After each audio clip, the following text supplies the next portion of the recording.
YouTube, Niner Empire, what is going down? Welcome back to another video. It is currently Monday morning. Obviously, 49ers losing again to the Cincinnati Bengals. No sense of urgency from this team over the last 3 weeks. Nobody seems to be motivated after losing the last 2 games. Another pretty bad loss, ugly loss. No defensive play. Offense wasn't playing good at all for the second straight week. People talked about how maybe the reason Brock Purdy played bad in last week's game was simply because, he was dealing with a concussion mid-game. That seemed to not be true either. Brock Purdy's been struggling pretty badly. The team in general has been struggling pretty bad. On all sides of the ball. You can't really point your finger at one part of this team or anything of that nature and not include everybody. We have had 3 ugly team losses the past 3 weeks. Ever since I've been to a Niners game this year, we haven't been able to win. I went to the Cleveland game, for some of you guys that don't know, and ever since that game, we still haven't won yet. So I don't know if I was their bad luck charm. I don't know what the hell is going on with this 49ers team, but it's getting bad. The 49ers are clearly on a slide. They're just not playing 49ers football. They don't have that stifling defense that they typically have year in and year out. Through the first 5 weeks, you would look at the 49ers team at that point in time and say, this team's probably favorited to go to the Super Bowl, maybe even favorites to win the Super Bowl. And they're not. I don't even think you can include Super Bowl in the same sentence when talking about the 49ers. They just don't look. They don't look like a Super Bowl caliber team in any way, shape, or form. In fact, to be completely honest, they look like pretenders. And some of you guys are probably thinking, pump the brakes. This team will be fine moving forward. That could also be true as well. But look, the 49ers 1-seed hopes are pretty much shot right down the drain. If the 49ers want any shot at the 1 seed, they're pretty much going to have to win out and not lose another game this year. We've seen the 49ers, do that before. We've seen them win, 10-plus straight regular season games. But, look, when it's all said and done, with the 49ers sitting at 5-3 right now, Seattle is now first in the NFC West with beating Cleveland yesterday. Seattle beats Cleveland. San Francisco somehow can't beat Cleveland, thanks to Jake Moody's leg during that game. But I really don't even know where to start talking about this game. Defense, they created a few turnovers. They were better at getting to the pass, or they were better at getting to the quarterback and getting, pressures on Joe Burrow yesterday. Seemingly was like Eric Armstead was seemingly the only defensive lineman that decided to show up, which Eric Armstead hasn't showed up in a long time anyway. But Eric Armstead had 2 sacks yesterday. There was one play in particular, and I'm sure you guys probably all know what play I'm talking about. But there was one play in particular where San Francisco had Joe Burrow sacked, and Joe Burrow worked his magic and somehow got out of the pocket, and then I believe made a sideline throw to T. Higgins for a first down. And I believe that came on either a second down or a third down. And it's like if San Francisco just tackles Joe Burrow in that situation, we're not talking about, them getting that first down and keeping that drive alive. So, there were so many miscues on defense and offense. Brock Purdy had another 2 crucial interception day on back-to-back drives. He throws one interception. Cincinnati capitalizes, and then literally the following drive comes out his first throw of the next drive, throws another interception. Both interceptions were pretty bad. One, the defensive lineman kind of just jumped. The defensive lineman made a good play. He kind of just jumped up, tipped the ball, tipped it right into his hands. That was a bad play on Brock Purdy's part. That shit can't happen, especially, with where the 49ers were being in the red zone. Look. Then you look at the second interception he throws, and, the linebacker kind of baits him into throwing it to his direction. The linebacker kind of dipped off a little bit and slid to the right. Brock Purdy figured he was going to keep going to the right, and that linebacker moved right back into the left where Brock Purdy was throwing. I believe that throw was going to be to Brandon Ayuk, maybe, if I can remember right. But, yeah, the linebacker kind of baits him into throwing it to Ayuk, and then the linebacker just jumps right in front of the ball and intercepts the ball. So, Brock Purdy has been bad the last 3 games, just simply bad. And I don't know if that has anything to do with Debo not being out there or Trent Williams not playing. Obviously, going into this game, we knew that Trent Williams was questionable. He ended up not playing about a couple hours before kickoff. So Trent Williams being out has clearly showed. The 49ers offensive line, I don't think, played awful. Against the Minnesota Vikings. I thought Jalen Moore, who stepped in for Trent Williams, played okay.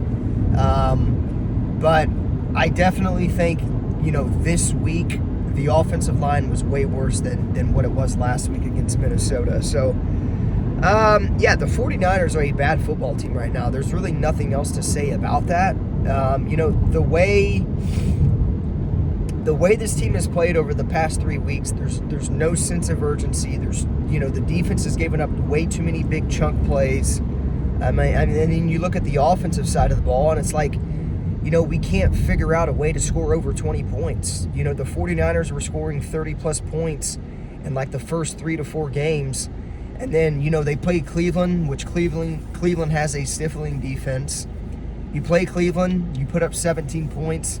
You play Minnesota, you put up 17 points, and then last night, you play Cincinnati, or yesterday you play Cincinnati, and you put up 17 points a game. So I don't know what's happened with this 49ers offense ever since the first 3 weeks.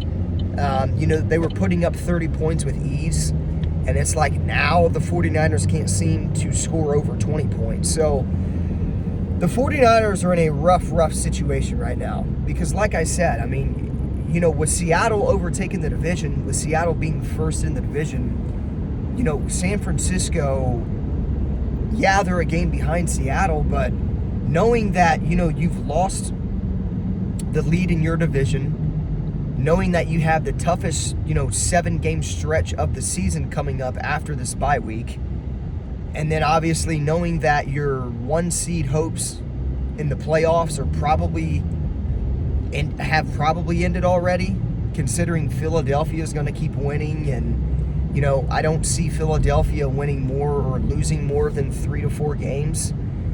It would shock me if the 49ers somehow were still able to get the number 1 seed in the playoffs, and that was something going into this season the 49ers had to do. That was one of them things where, like, the 49ers, knowing how hard it is to play in Philadelphia, I think the number 1 thing going into this year was, like, you have to get that number 1 seed.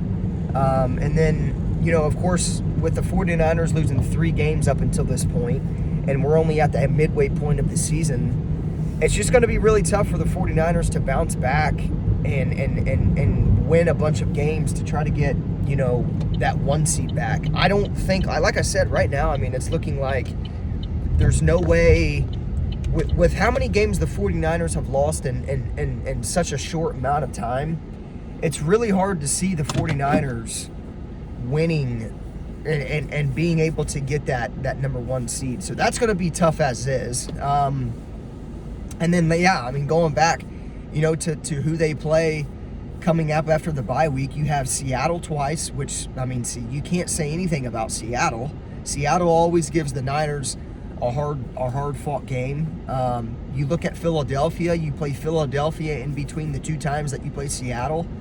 That's going to be a tough game. You got Jacksonville, you've got Tampa Bay. Jacksonville and Tampa Bay are the two games coming up after the bye week. So you got Jacksonville right after the bye, and then Tampa Bay following. So those are all tough games. You guys are probably think I'm crazy talking about how Tampa is going to be a tough game. It will be a tough game. The way the 49ers are playing right now, they're playing, just as bad as a team like the Buccaneers. And I don't think the Buccaneers have really had that bad of a season. Baker Mayfield's been playing fine. They have explosive weapons on offense. I don't think I don't think you can sit there and say that the Buccaneers are going to be a sweep in the park, because that's just not how it's going to be, especially the way the 49ers are playing. So, yeah, tough loss. I mean, there's, like I said, you go back into the game and look at the offensive side of the ball, and it's like the only player on the offense that really showed up and did something was Christian McCaffrey. Christian McCaffrey's, kind of been the backbone of this offense the entire year through the struggles. And Christian McCaffrey's still finding a way to get in the end zone for the 17th straight consecutive game, which is completely unheard of. That ties a franchise record. So if he scores, obviously one more time, he breaks that franchise record. But it's got to be, consecutive games. So if he scores this next game coming up after the bye week, he's going to break the franchise record, which will be insane. So McCaffrey, he's not slowing down. It's good to see that, his head's screwed on straight. Obviously, last week, he had that red zone fumble that was crucial. And then, a couple of weeks before that against Dallas, he had the red zone fumble. But, Christian McCaffrey, he's one of them running backs where, for one, he's the best running back in the entire NFL. But he's one of them running backs where you really don't have to worry about ball security and things of that nature, no matter how many times he fumbled within a short period of time in the red zone. I said it in the preview video going into this Cincinnati game. That's not a game where Christian McCaffrey's not a player where you have to worry about stuff like that. You always know with a guy like McCaffrey, he's going to come in and make a difference and play his ass off. So McCaffrey showed up. Kittle was semi-involved. He wasn't involved as much as I would have liked him to be. Brandon Ayuk seemingly got his. I believe Brock Purdy for this game was like 21 of 30, 360-something yards, and a touchdown to 2 interceptions. So, Brock Purdy's got to be better. The defense has to be better. Look, I mean, that was the biggest thing going into this game. It was the biggest key going into this game, and that was, if the defensive line could cause, create pressures and create disruption and get Joe Burrow overwhelmed, and that's not what they did. Yeah, they got a couple sacks here and there, but it's like at what cost? You guys got those. The Niners were getting sacks in garbage time when it really didn't even matter. But yeah, I mean, just a bad team loss again. I'm sick and tired of seeing this 49ers team come out with absolutely no defense, no sense of urgency. And then obviously it's like, the offense can't help out the defense, and the defense can't help out the offense. And that's a recipe for disaster. So, the 49ers need to go on this bye week, screw the time off, get back to the drawing board, figure out a way to come out after this bye and go on a run. There's really nothing else to say about that. Now the 49ers are in a situation where not only are their one-seed playoff hopes shot, or their one-seed hopes for the playoff shot, but now you're not leading your own division. And like I said, you have a 7-game stretch coming up that is by far the toughest point of your schedule. So, San Francisco is in a rut right now. They are playing bad on all sides of the ball. Brock Purdy needs to, fix his mistakes. The defense needs to fix their mistakes. Steve Wilkes needs to fix his mistakes. Kyle Shanahan needs to fix his mistakes. You can't really point a finger on anybody after this game. The defense was bad. Joe Burrow seemingly looked like a first-ballot Hall of Fame quarterback, which I believe, one day he will be. But, yeah, Joe Burrow basically had a perfect passer rating. I believe he went like 28 of 32 during this game. Just a bad game, man. I mean, there's really nothing else to say about it. The 49ers did everything they weren't supposed to do in this game, and that's exactly why they lost. So, yeah, man. I mean, I don't even really know. It's kind of hard to think what this team will be in the future and coming out of this bye week. The way they're playing right now gives me no motivation and no sense of hope for the team moving forward. I mean, they really have to fix things. And here's the thing with San Francisco. It's like they've been in this position before 2 seasons ago. I believe the last 2 seasons they have faced a little bit of adversity through the first, half of the season, through the first 8 games of the season. So, I mean, they've been here before. The 49ers have the players in the locker room, to overcome things like this. They've already overcame it twice in the past couple of years when they faced adversity.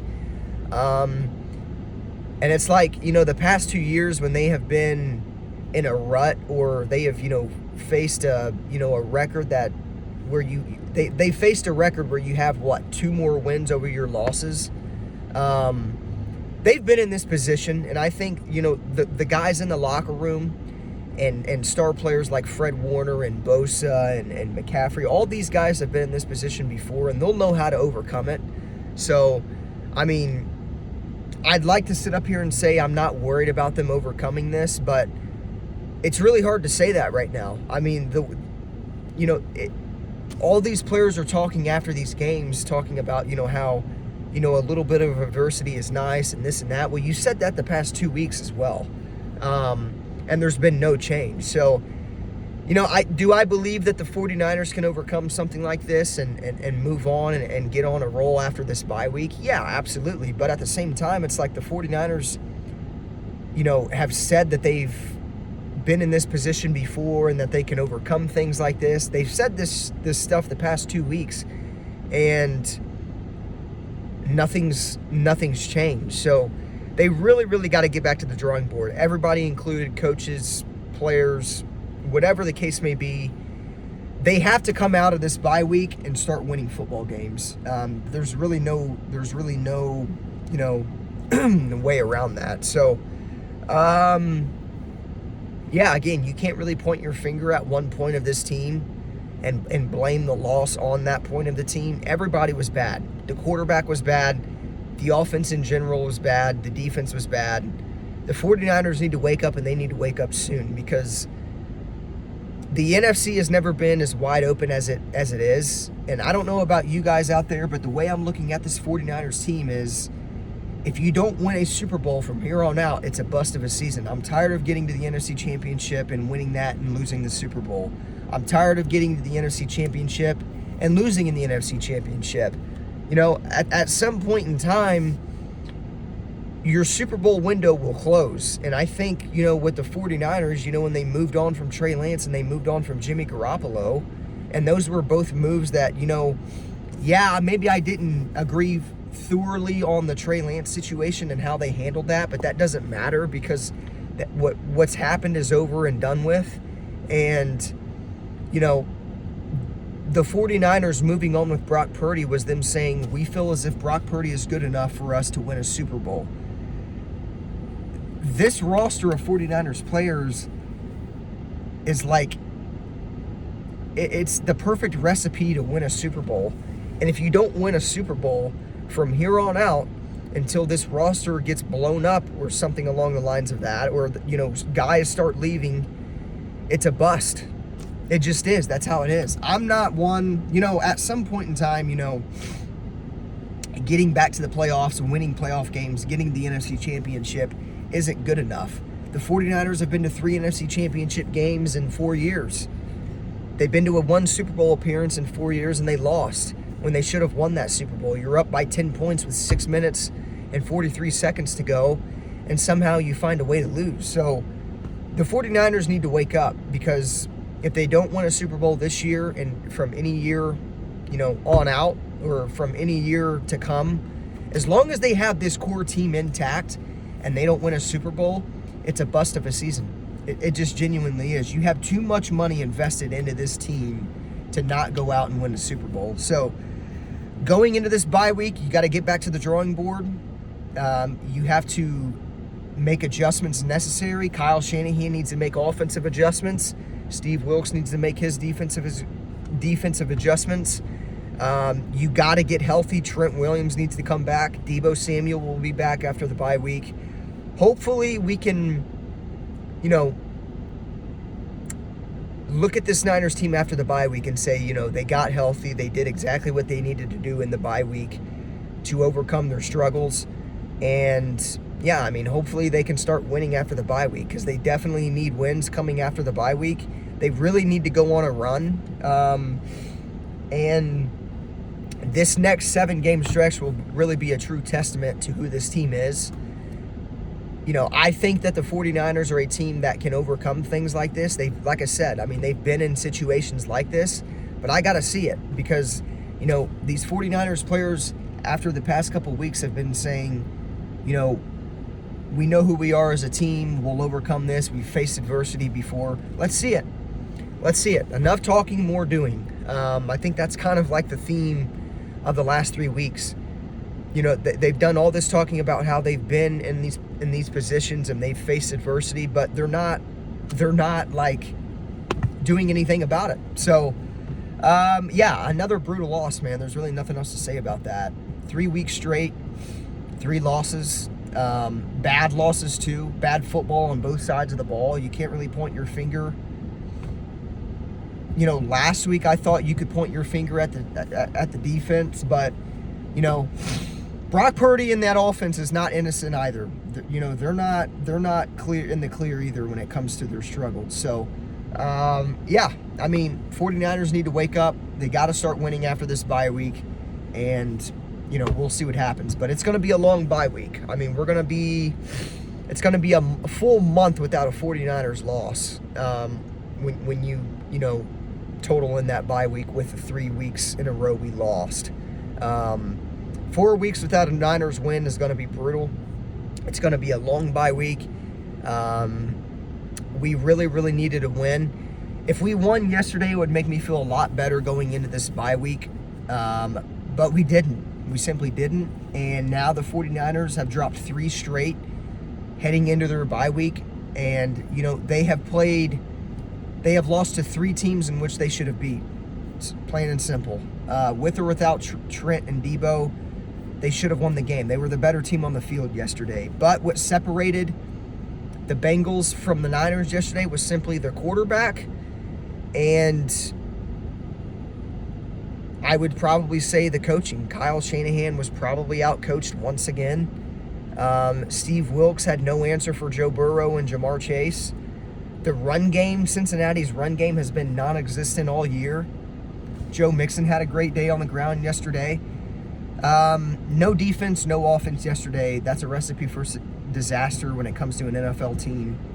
And, 49ers got to wake up, man. It's time to wake up after this bye week and start winning football games, because right now you're second in your respected division, and you're probably it's probably a long shot for you to get the number 1 seed in the NFC West. So, they need to wake up, bottom line. But I'll be making more videos throughout the bye week talking about losses, injury updates, and things of that nature. I felt pretty sure the 49ers came out of this game pretty healthy. But, another week, another bad loss. Niners, you guys got to wake up.